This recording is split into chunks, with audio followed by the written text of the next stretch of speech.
The main thing is hold the ball with your left hand, buddy. All right, you got to get away from the right. Now, he can't play in the reverse, but if you go in here, you got to keep your hands out with two. All right, deep. That from above. 1, 2, deep. You can do it with your body too. You hear me? Use a jab, cut the ring off right with your feet. Combination. It'll be hard, just that. Corners are speaking the truth. Boy, are they ever. All John both corners doing superb work for their fighters. Hold the phone, Abner. This is Barry Hunter's voice saying that. Let's go. Come on.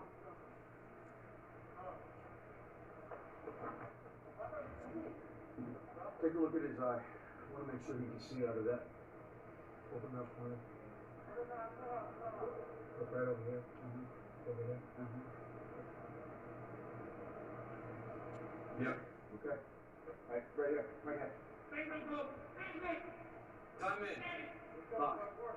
Of course, only the referee can stop the fight by getting the doctor to check the left eye. I love that. Dennis, you're doing a very good job. Why not have it checked? Take the time to do that.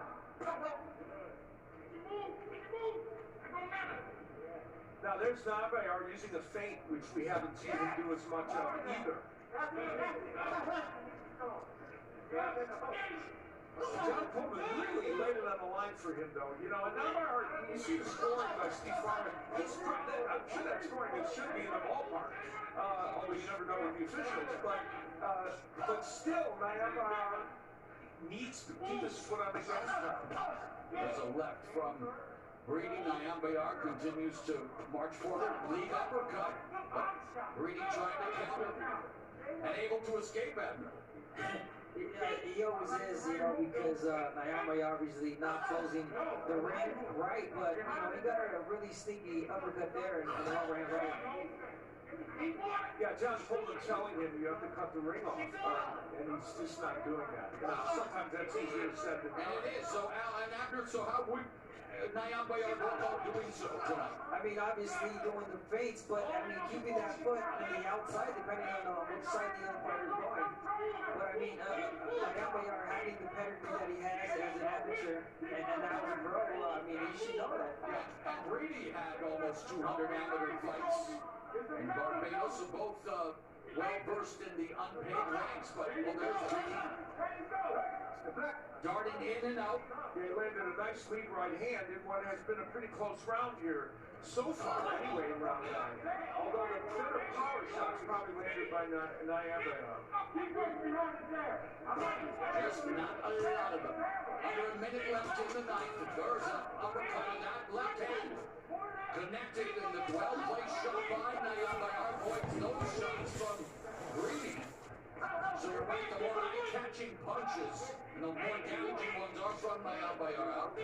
Yeah, and again, you see the shot that uppercut. That's another punch I thought he would use coming into this fight. And now he's starting to look for it. And he landed it against Gary Russell on several occasions. Pretty formidable force back in the day with the right uppercut, left hook. Maybe Mike Tyson. Under 30 seconds left here in the ninth. We can play throw those.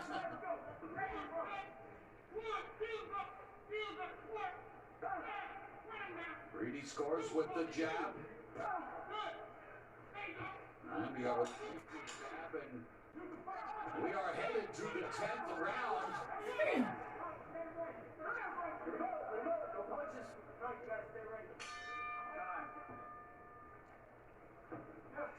This last round was a pretty close one. Breedy started off well in the round, landing. He would get that strong jab in, which he did land on occasion, and had a couple of good right hands as well. But Nyambayar had his moments as well. He would land a nice right hand, and then Breedy later on getting his own right hand. This is the lead right that he landed. There it is. That was his most eye-catching punch of the round. And he hasn't used the lead right that much. He did a great job of avoiding the returning left hook as well. These last 3-4 rounds been too close. Can I get a little more work? That's it. That's good. You can fight on that side, but lock your hands in. Good. There's a lot of water there. Time. Neutral corner. Get ice over here, come on. Time in. Let's go. Round number 10 begins. We are scheduled for 12. John Pullman in King Tut's corner, really stressing how he thinks it's very close, and it just seems at times to me not wanting to read too much into it, that there seems to be a disconnect in that corner between King Tut and what Pullman is saying as we bring in our unofficial scorer, Steve Farland. Well, Mo, I've been giving Tug the round because Breedy, when he's been aggressive and thrown a lot of punches, has been in the fight. But there's a big difference in the power of the two fighters. Al made reference to it. Nyambayar punching much harder. Last round, Breedy stopped with the lateral movement, fought more, as a result landed more punches, but got hit more. I still gave the round to Nyambayar, so that's why I have Nyambayar ahead. And, I think what Pullman was mostly referring to was those rounds are too close, so I'm worried about them going in the other direction. I don't think he thinks the fight is close. I think he just thinks that Nyambayar is allowing some of these rounds to be too close, and there might be some strange judgment. Breedy is scoring with these punches, but there you go. Nyambayar's counters are more powerful. And now he's putting together the combinations. Lands a right, and Nyambayar, after finally going in overdrive with his offense, at least momentarily. Exactly, momentarily, let's hope and keep that, he lets Breedy in. Exactly, and they're not even letting Breedy. Breedy has the heart of a lion, and he just, he doesn't give up. I mean, the guy's fighting with one eye, and then 2 knockdowns. What a heart. Yeah, he's shown amazing fortitude in this. Yeah, showing a soldier's mettle. Yeah. Don't punch at a break. Stop punching at a break. Well, we talked about Breedy being busier, and he has been. And Nyambayar has landed just a smidge more. Again, there's no question Nyambayar has landed the more powerful punches among all those. Final minute of the 10th. And this is a round in which Nyambayar really controlled the first half, and the second half's been better for Breedy. Breedy continues to come forward behind the jab finish, you thought out? Yeah, but that first half for Nyambayar was pretty strong, so I don't know if Breedy can pull this one out. 30 seconds left in the 10th. And that is a major reason why rounds get so close, because Nyambayar starts so well. Yet then Breedy, starts punching, and Nyambayar lets him in. And loses the momentum. Yeah, has the better technique, puts together the combination that we just saw splitting the guard, but Breedy remains in the fight, remains tenacious, remains aggressive.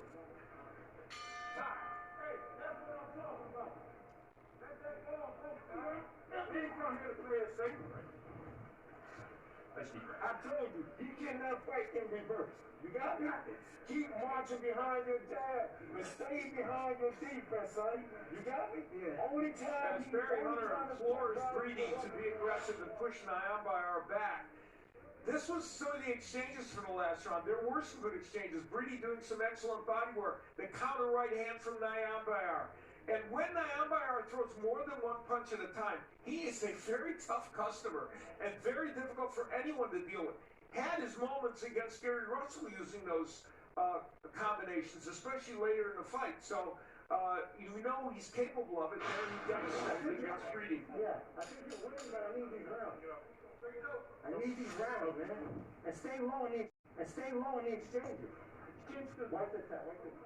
So a sense of urgency as we head into round number 11. We heard the gospel according to Barry Hunter. We've heard from John Pullman, and now Nyambayar and Breedy renew hostilities. And that jab of Breedy finds its target. And Breedy in a round he has never seen before, round 11. So we'll see how he reacts to these championship rounds where he's at for the first time. And it is amazing after Breedy went down in rounds 1 and 2, and yet here we are in round 11, and while Nyambayar may be ahead on the scorecards, Breedy, who took the fight on short notice, acquitting himself well and blocking a lot of these shots. And again, you know, these are close rounds. Breedy closing out really, really well. You know, making it difficult maybe even for the judges to score this. So, again, he's still in the fight. Our unofficial score, Steve Farad has Nyambayar ahead by a wide margin. And I think that's right. I think Nyambayar has won most of the rounds, but as you point out, Edgar, Breedy has done enough to put some doubt sometimes in maybe in the judges' minds. Breedy just missing with he managed to find the range with the jab, unable to score with the right hands. Lead right, and there's another combination by Nyambayar.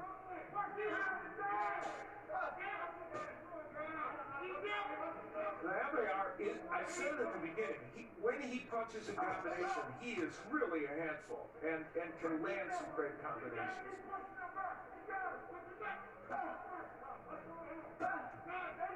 Again, Breedy sticks the jab.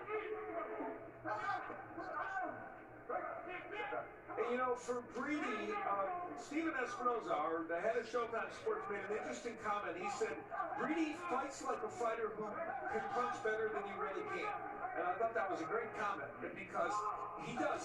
He will exchange and he comes forward, but he doesn't have that power that can help him make the difference in a fight. And just 5 knockouts in his career, 15-0 going into this fight. Nyambayar tied for second fewest fights, 12 heading into this fight in the featherweight top 25, and again they continue an exchange, and Breedy able to mark up Nyambayar's face. And listen, this is a perfect example. I think Nyambayar landed the more effective punches, yet Breedy was the busier, and again, it's a close round. Yeah, that's a good point, Abner. This one is a good example of what you're talking about. And that's why John Pullman's got a little bit of concern. Well, and he wants, John Pullman wants Nyambayar to pull away. Yeah. And he has 3 more minutes to do so, even though he may still be one ahead on the scorecards.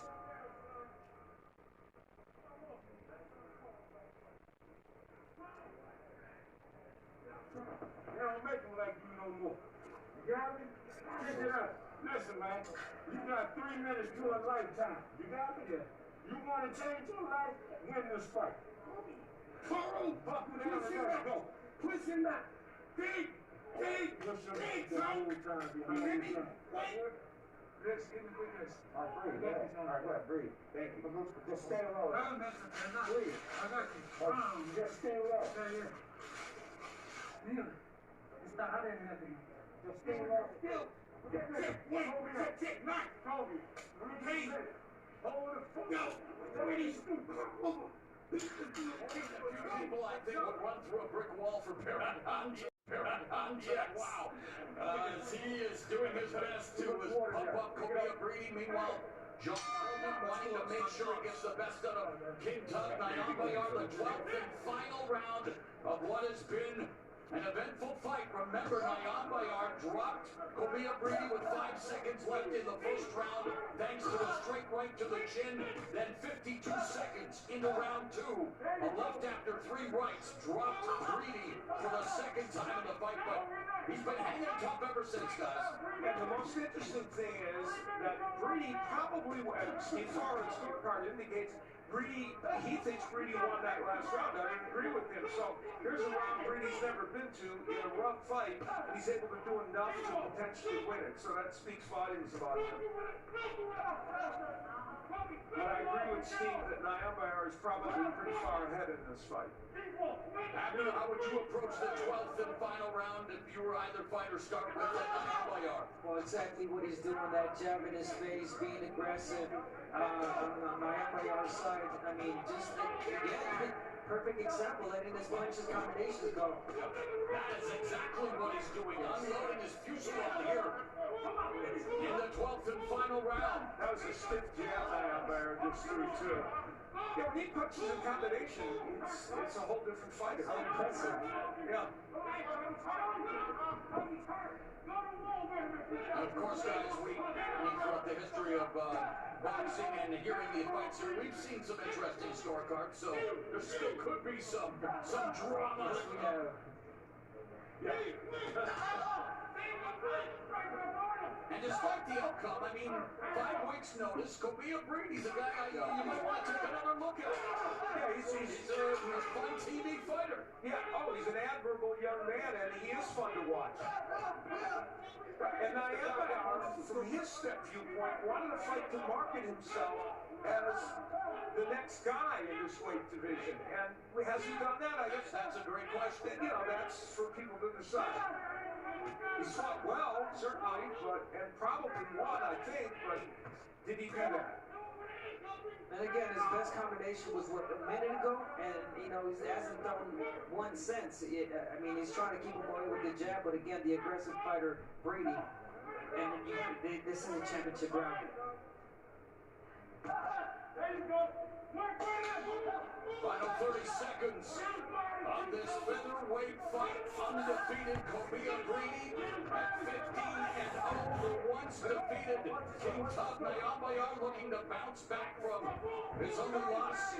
Failed the quest to supplant Junior at 126 pounds. The winner, one step closer to getting a title shot as they go down to the wire, and they will go to the judges' court.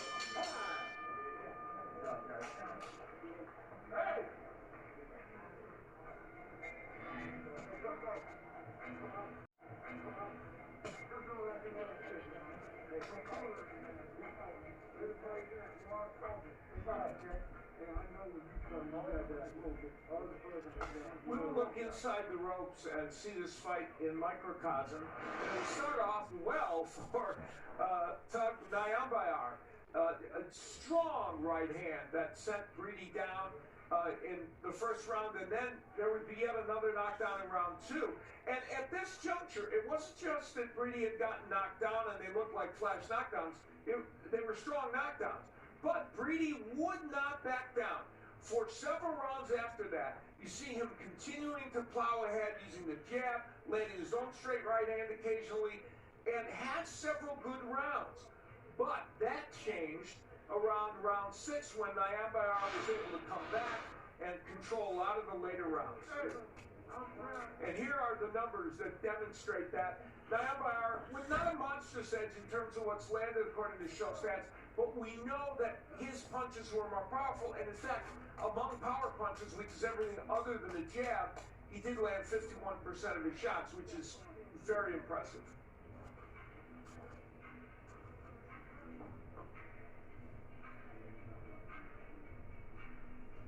As we await the official decision of this 12-round featherweight fight, I want to remind you all to Smoke with Matt Barnes and Stephen Jackson premieres Tuesday, October 20th at 10 p.m. It's a series that combines the best video podcast highlights of some of the brightest stars in modern NBA history to cover subjects ranging from on-court experiences and career reflections to raw and very personal stories. Don't miss all the smoke.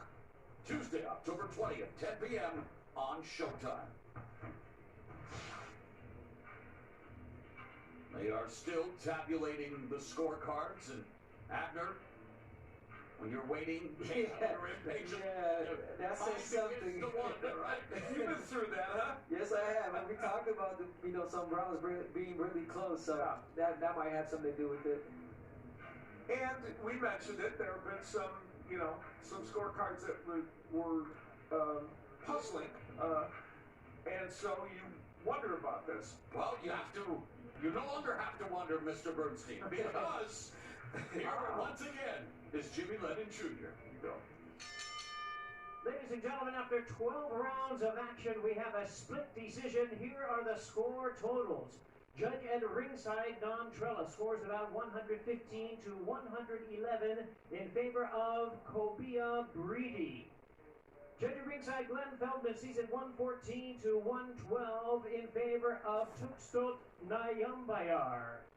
And judge at ringside, Steve Weisfeld, scores the action 114 to 113 in favor of the winner of the WBC Featherweight World Title Eliminator, King Tugstsogt Nyambayar.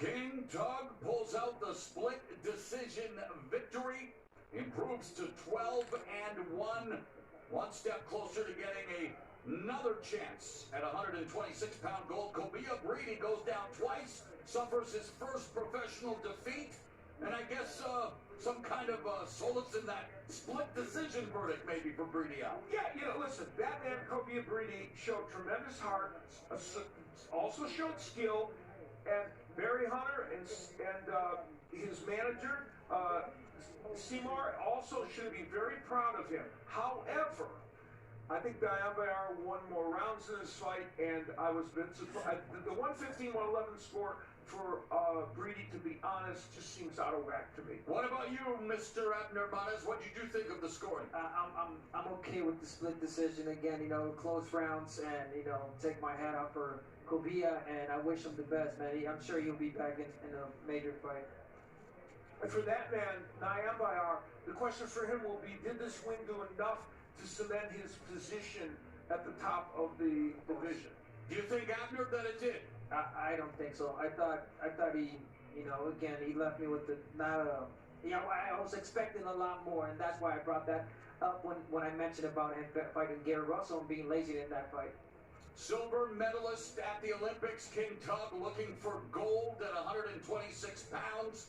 Does bounce back with a victory here. A hard-fought split decision win despite dropping Cobia Breedy twice early in the fight. But a win is a win is a win. And wasn't it, George Bennett, who said win now, look better next time? Yeah, that's, I forget, but yeah, one of the trainers. Very well-known quote.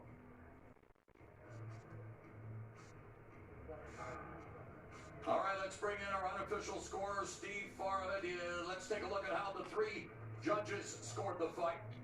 Well, the key card here, you see that Don Trella clearly had Breedy ahead, but the key card is Glenn Feldman. If Glenn Feldman scores the 12th for Breedy, which Trella and Weisfeld did, then the fight becomes a draw.